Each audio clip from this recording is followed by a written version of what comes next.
আজকে আবার চলে আসলাম একটা ব্লগ নিয়ে। গ্রামের বাড়িতে যাব। হাজব্যান্ড বলল তোড়জোড় করে রেডি হও, তাড়াতাড়ি বাড়িতে যেতে হবে। আমিও তোড়জোড় করে রেডি হলাম জোহরের নামাজ পড়ে বাড়ি যাওয়ার পরে দেখেন আমার বাড়ির সামনেটা অনেক সুন্দর, মাশাআল্লাহ, আলহামদুলিল্লাহ। গাছে ফুল ফুটে আছে, একটা গোলাপও ফুটে আছে। যে দেখলাম, আমার গোলাপ খুব পছন্দ, বেলি ফুল খুব পছন্দ। ফুল মানিয়ে আমি খুব পছন্দ করি। গাছগাছালি, পশু পাখি আমার খুবই ভালো লাগে।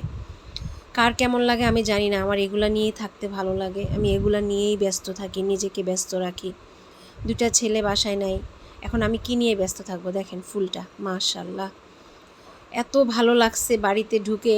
বর্ষার সিজনে গাছে ফুল ফুটা, বৃষ্টির পানি একটু একটু করে পড়া, টুপ টুপ করে ফুলের থেকে একটু একটু বৃষ্টির পানি পড়া, কার না ভালো লাগে? সবারই তো এই দৃশ্য খুবই ভালো লাগে, তাই না? আমারও খুবই ভালো লাগে।